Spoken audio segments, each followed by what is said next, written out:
岸辺露伴は動かない懺悔室。原作漫画と映画を比べてみた。ということで今回取り上げるのは映画岸辺露伴は動かない懺悔室です。荒木博彦先生の人気漫画岸辺露伴は動かないの実写映画第2弾となる岸辺露伴は動かない懺悔室。原作漫画の第1話の物語であり、同時に岸辺露伴は動かないというタイトルを表現した原点のお話でもあって、原作ファンの間でも人気のエピソードになっているのがこの懺悔室になります。だからこそ映像化するのは難しいとも言われていて、映画化が決定すると物語に出てくる呪いだったり、ポップコーン勝負をどんな風に映像化するのかと注目されていたんですが、映画の前半はほとんど原作漫画通りの内容になっていました。ただ原作漫画は短い物語なので、映画の後半にはオリジナルのストーリーを追加して一つの作品に仕上げているのが映画版岸辺露伴は動かない懺悔室になっているので、今回は原作漫画と映画の内容を比べながらその違いなどを紹介していきたいと思います。映画岸辺露伴は動かない懺悔室は2025年に公開された作品で、前作の岸辺露伴ルーブルへ行くに引き続き渡辺一隆監督が監督を務めています。まず岸辺露伴は動かないについて軽くおさらいをしておくと、岸辺露伴とは荒木博彦先生の漫画ジョジョの奇妙な冒険パート4ダイヤモンドは砕けないに登場するキャラクターで、漫画家の家へ遊びに行こうその1で初登場しています。で、その岸辺露伴を主人公にしたスピンオフ作品が漫画岸辺露伴は動かないで、今回取り上げている岸辺露伴は動かない懺悔室はその実写化作品になります。実写シリーズは最初はドラマとして2020年に放送が始まり、2024年には4期となる9話が放送された人気シリーズとなっています。さらに4期の放送前の2023年には劇場版岸辺露伴ルーブルへ行くが公開されていて、懺悔室は劇場作品2作目となります。ちなみに2026年5月には実写作品のスピンオフとして物語に登場する泉鏡花を主人公にしたドラマ泉鏡花は黙らないの放送も決定しています。なので2020年からドラマや映画など形を変えながら1年に1作品制作されている人気シリーズでもあって、もちろん原作漫画ファンが実写作品を見てもいるんですが、その逆もあるようで、実写作品で初めて岸辺露伴に出会って、そこから原作の漫画、さらにはジョジョシリーズにハマっていったという人もいるようです。これまでの実写作品についても原作漫画と比べた動画を上げていますので、ぜひそちらの動画も見てみてください。で、この懺悔室は原作漫画の1話目のエピソードで、ここから岸辺露伴を主人公にした物語がスタートしたと言える作品でもあります。岸辺露伴は動かないというタイトル通り、懺悔室の中に登場する岸辺露伴は、懺悔室に入るとそこから全く動かず聞き手となっていきます。それが岸辺露伴は動かないという物語そのものなんですが、主人公が動かないエピソードを映像として作るのは難しく、スタッフもファンも映像化するのは難しいと思っていたエピソードでもありました。それでも実写化スタッフは5年の間に築き上げた技術と実写作品の世界観を元にして、この懺悔室を映像化しています。原作漫画のエピソードは短いので、最初は懺悔室と他のエピソードを合わせようとも考えたそうですが、原作漫画の完成度が高いので、この作品だけで映画にすることを決めたそうです。なので、映画の前半は原作漫画通りの物語、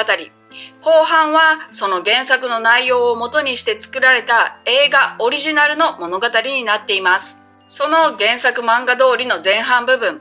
簡単に原作通りの内容とは言っていますが、呪いの姿、中でも後半に登場する呪いはとんでもない姿となって登場しているんですが、その部分も映画ではリアルに再現されていて、見事に原作漫画通りになっているんですが、逆にリアルすぎて漫画よりも不気味さ、グロテスクさを感じました。さらにその呪いが登場した描写で行われるポップコーンを使ったある勝負。これも映像にするのは難しいと思われていたシーンなんですが、ここも原作通りのままで、このシーンに関しては漫画に近いショットにもなっていました。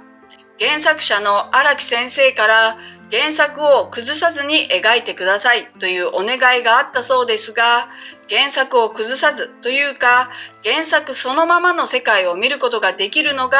映画の前半部分になっています。その中で唯一漫画と映画で違うのが、大東俊介さんが演じた男性水尾の最後の描写で、漫画のまま表現してしまうと R 指定になりかねないシーンであったのと、ギャグっぽくなってしまうということもあって、映画では別の形で描かれています。ただ、このシーンは映画のために荒木先生自身が絵を描いていて、原作者の意向が反映されてもいるシーンなので、そういう意味でも原作を忠実に描いたのが